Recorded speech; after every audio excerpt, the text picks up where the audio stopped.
So ethylene, as we told you, ethylene crackers, whether you are processing ethane or naphtha, are very high energy intensive process.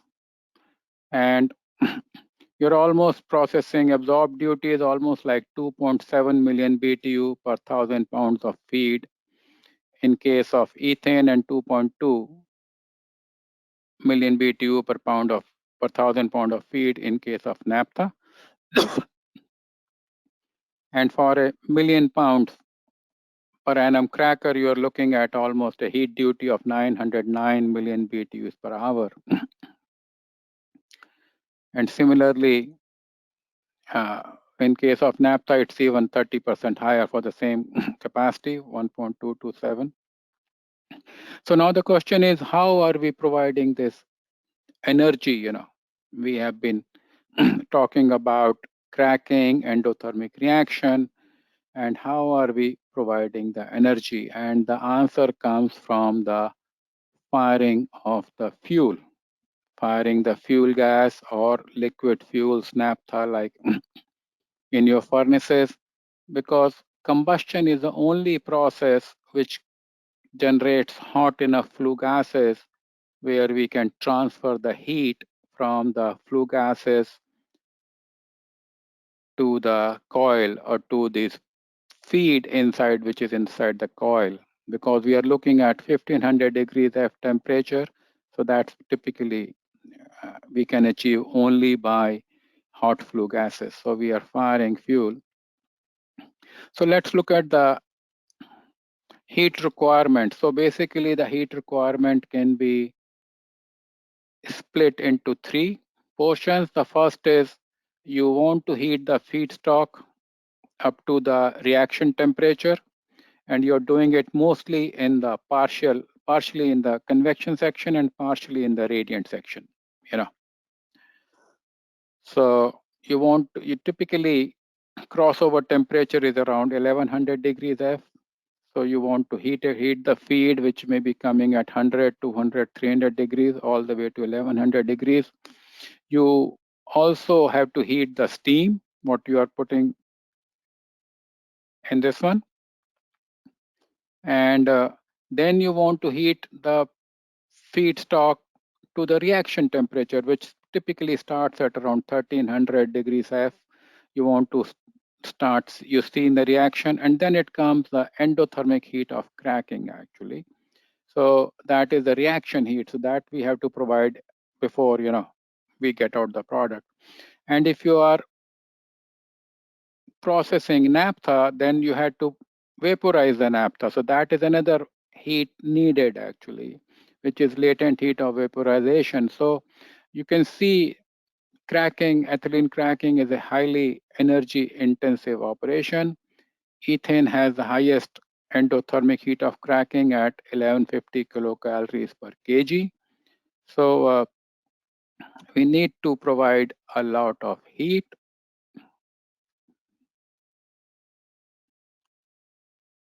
So let us see what units do you use to quantify the heat energy.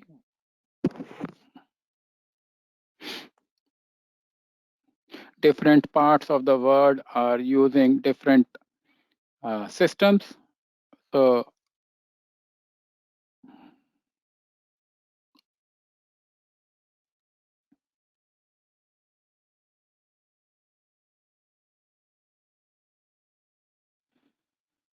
if you are in the US or North America, you are using millions BTUs. If you are in India, you are using million kilocalories. If you are elsewhere, I think you are using either gigajoules or megawatts. They are all the units for measuring heat. Heat is a form of energy, and it can only be transferred from one source to another. In case of fuels have chemical energy inside those molecules, and when we have combustion taking place, we convert that into thermal energy. So I want to ask you something.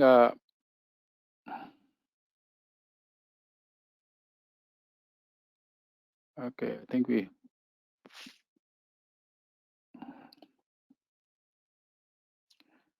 So flames are very, very hot. You can see the ranges what we have given over here. Although there is a typo here, they should be 3,500 to 4,000 degrees F, the first one in the red. I apologize. So most of you got it right. I mean, even if you got 3,000 to 3,500, that may be the flame temperature with excess air. But typically, flames of the point I want to make is flames are very, very hot. They are anywhere in excess of 3,000. Theoretical flame temperature, which cannot be measured, is generally in the order of 3,500 to 4,000. Ethylene has a flame temperature of 4,200 degrees F if you burn ethylene. So flame temperatures are very, very hot. And what I want to tell over here is imagine flame touching your tubes. When we talk of flame impingement, we are talking of flame touching your tubes. And imagine if you have anything with 4,000 degrees F or 3,000 degrees F touching your tube is doomed. So that is why flame impingement is one of the biggest problems in our industry. Any heater you take, you will see flame impingement is leading to lots and lots of problems. So we generate these flue gases at about 3,500 to 4,000 degrees F, and then we want to ask you what is that flue gas temperature in the firebox. This is also known as bridge wall temperature, the flue gas temperature leaving the radiant section after giving out the heat. And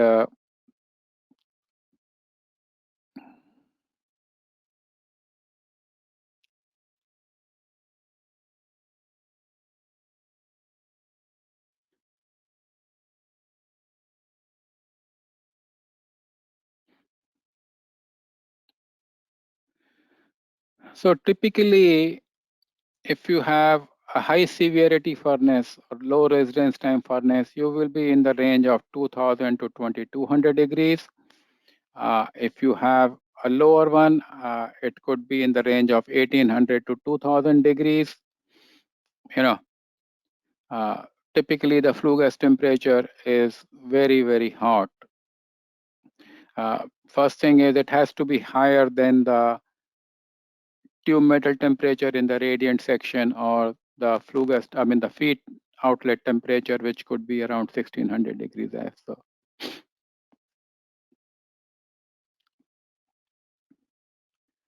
So here is a want to find out what is the flue gas temperature leaving the stack of your cracking furnace, leaving the convection section or leaving the ID fan or leaving the stack. What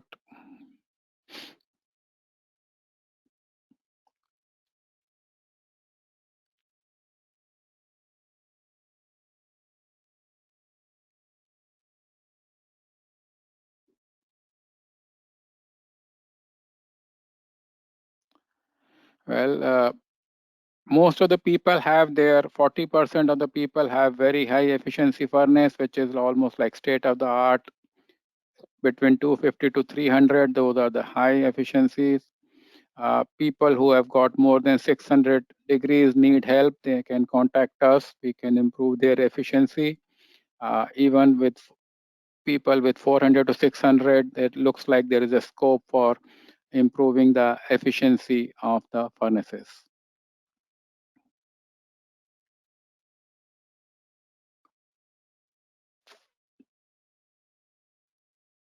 So do you have a combustion air preheater in your cracking furnace?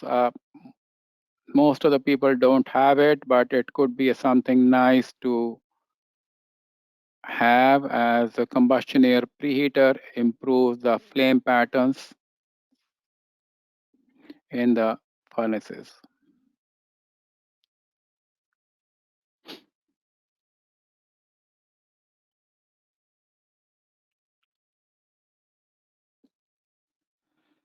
Well, we have a 50-50 split. 50% have it and 50% don't have it. If you don't have it, you can contact us. We can put an air preheating system in your cracking furnace and improve the efficiency. Well, thank you for your response.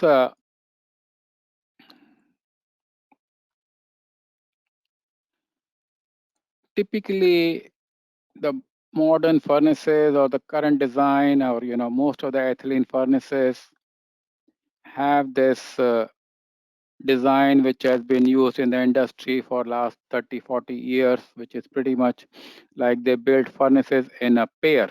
So there are two furnaces. This is the radiant section over here. Then we have an offset convection, and this is the offset convection of the other furnace and second radiant section. So they are built in pairs. We have the coil in the center. Vertical coils are used in the center. Then we have a transfer line exchanger on top and steam drum on the top of the furnace, and ID fan and stack right on the top. So this is a furnace design which has been popular for last 50 years, I would say. Most of the furnaces are built like that, whether they are 50,000 tons per annum or 200,000 tons per annum, and it is kind of modularized. There are different firing patterns. People earlier used to install sidewall burners, but the trend has gone more towards floor burners now. And modern designs even have SCR built into the convection section for NOx reduction.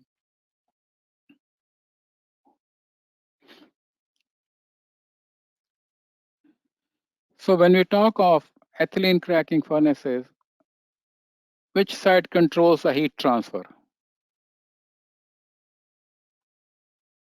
Is it the process side? Is it the flue gas side? Or is it both process and flue gas side?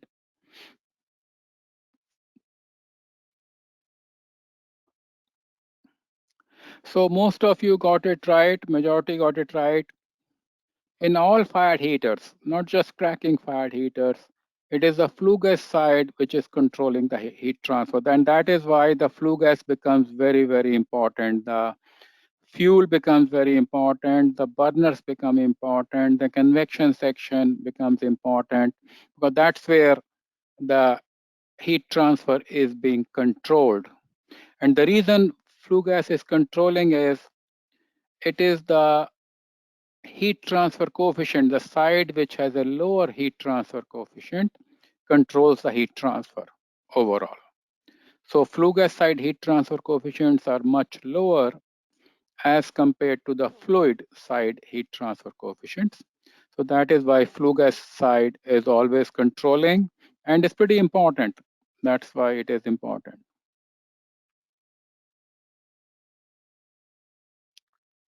Okay, I think this is a quick question for you. Who is the licensor of your ethylene cracking furnace?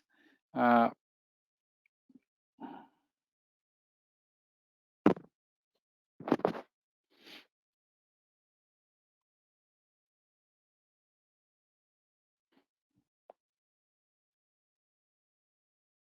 So Technip and Lamas are split over here, and they are the major licensors, two licensors out of four. These are the different licensors which have been offering SRT or HSC or USC, different technologies for cracking furnaces. We already covered this, typical temperatures in cracking furnaces. We already covered it, so I won't go over here. Also, we covered this also, radiant section, convection section, transfer line exchangers, ID fan and stack on the top. This is a 3D model of cracking furnace.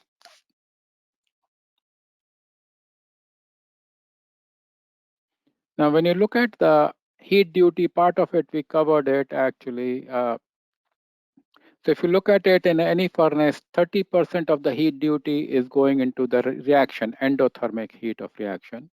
And almost 47% of the heat duty is going into preheating the feed and dilution stream to the reaction temperature. So 35% is is taking place in the convection section and 12% is taking place in the radiant section, and 16% is going into HP steam superheater in the convection section. That is basically what is going into this thing.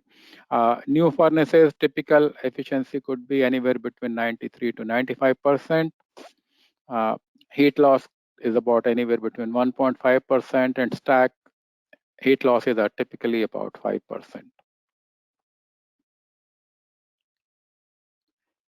So I think we already covered this. I will skip it. So let's move on to the combustion side, and I want to ask all of you quickly, what is heat? Is it work? Is it energy? It's power, or none of these? So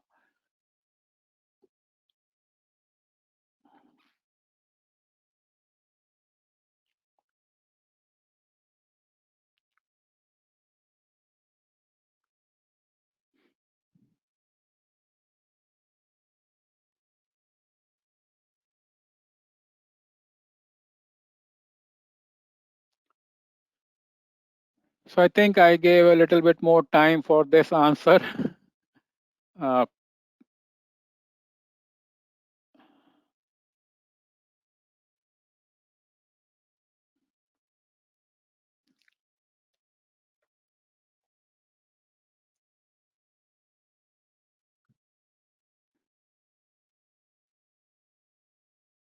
well, almost all of you got it right. Heat is a form of energy which is transferred from one place to one source to other source. And here we are transferring the heat from chemical energy to heat energy in the fuel, and then that thermal energy is being transferred to the coil.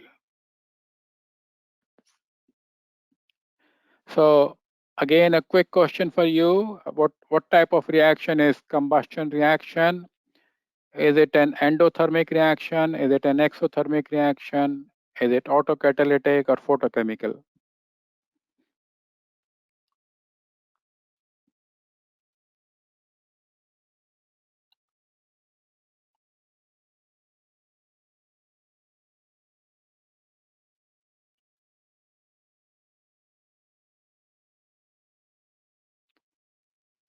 Well, majority got it right. It's a exothermic reaction. So this is the one which is giving out heat.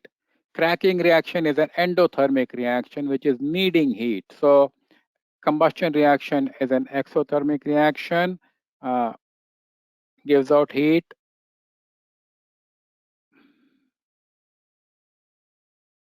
Let's talk a little bit more about this. Is combustion happening in liquid phase, gas phase, or solid phase?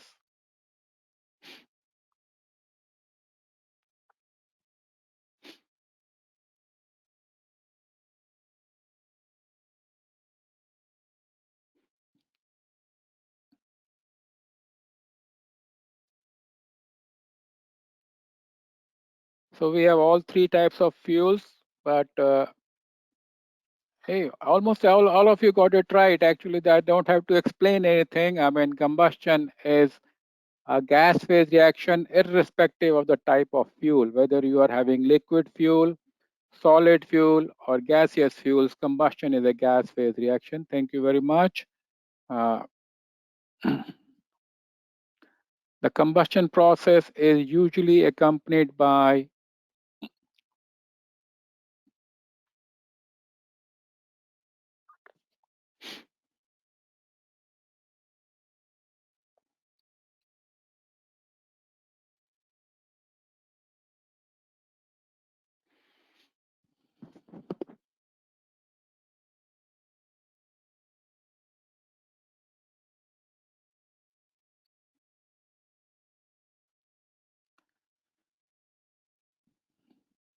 well, a majority of you got it right. Thank you again. Combustion process is usually accompanied by rise in temperature and pressure. That is because we are producing heat. So as a result of heat, we increase not only the temperature, but the volume of the products, the flue gas products. So it increases both temperature and pressure. Thank you.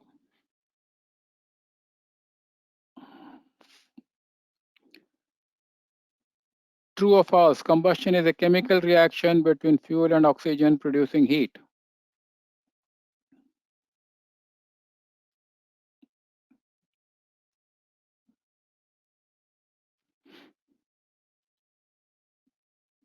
Some of these questions may appear very simple, but we just want to get our fundamentals correct. That's typically my approach, to make things very simple as much as possible. So everybody got it right except one.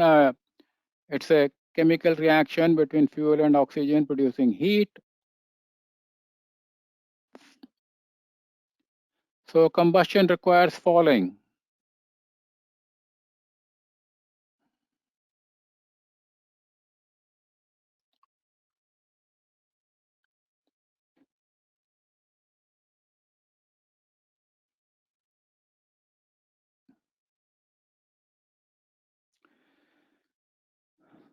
So for combustion to occur, we need three things. We need fuel, we need oxygen, and we need a source of ignition or heat. We need all the three things, then only the combustion will occur. There is a parameter called minimum ignition temperature, and unless the fuel is above that temperature, it will never combust. So for that reason, that's why we have an ignition torch or pilot burners or some source which brings the temperature up, and then the combustion starts. And once the combustion starts, then it becomes self-sustaining reaction actually. So that's typically what we want to do. So what is combustion? Combustion is chemical energy stored in fuels. This energy is released in the form of heat, and we are converting chemical energy into thermal energy. And the reaction is basically between fuel and oxygen, although oxygen is derived from air. And the products of combustion are known as flue gas products.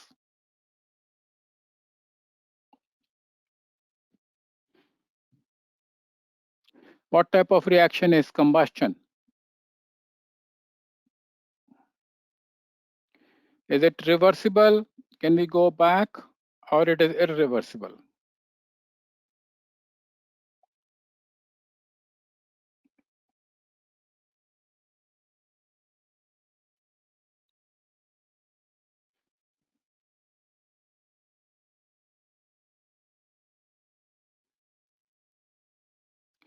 It's an irreversible reaction. Actually, combustion reaction is an irreversible reaction. Combustion reaction is a spontaneous reaction.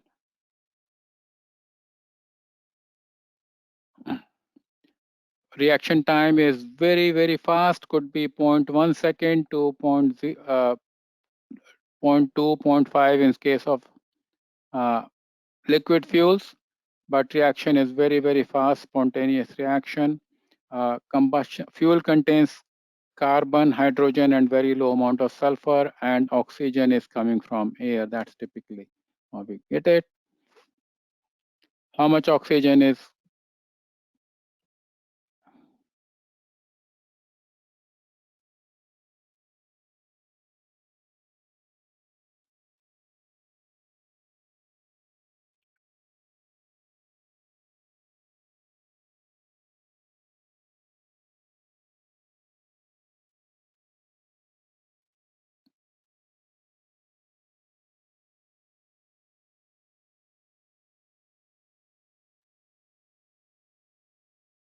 Everybody got it right. Thank you. 21% oxygen is there. Air has 21% oxygen, 79% nitrogen. The nitrogen does not take part in reaction, and that is one reason why we want to minimize the combustion air so that we can have an efficient combustion process. What are the three main ingredients for combustion?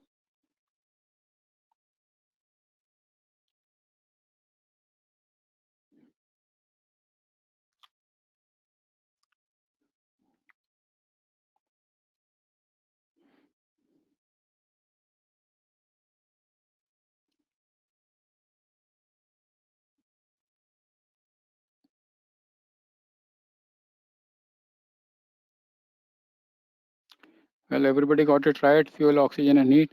Let me, can I skip it?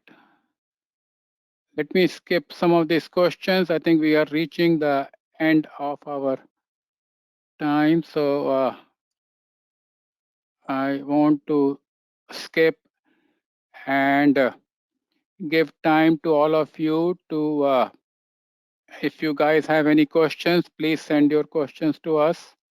Uh, you know, I open the floor. You can send these questions by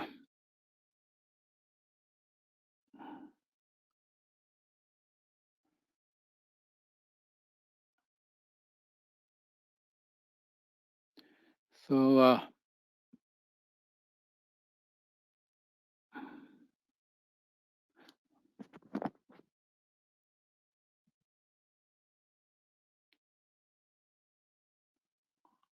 somebody said he was not able to hear. I'm kind of surprised that you could not hear me. Uh,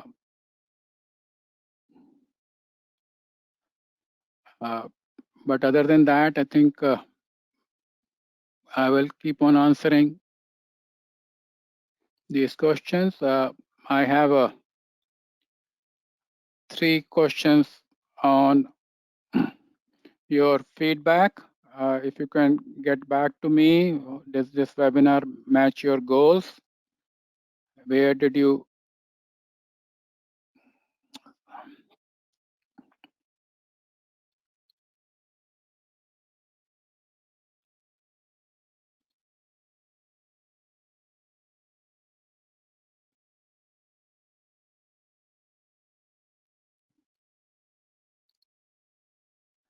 Well, I think there is still room for improvement. We will try to continue improve our webinar. So 50% found it acceptable, excellent, and 24%, but we will try to improve it. For the course content clear and easy to understand. I tried to simplify things. So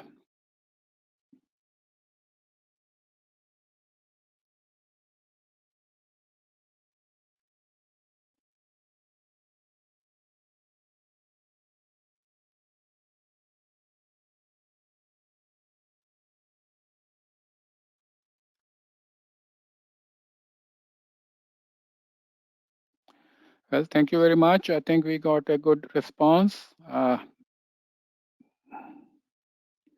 I think this question is kind of a repeat. Let's go.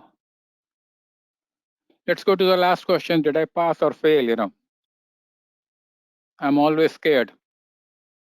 Did I do well? So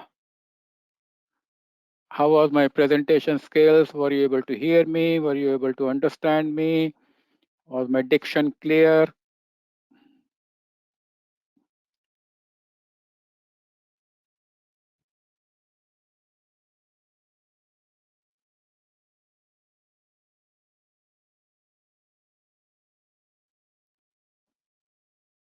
Thank you all. I think thanks for the good feedback. Let me see if there is any more question here.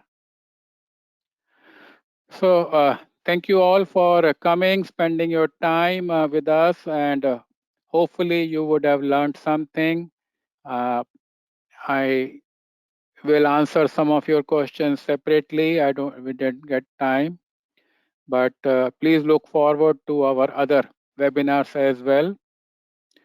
And thanks for your participation.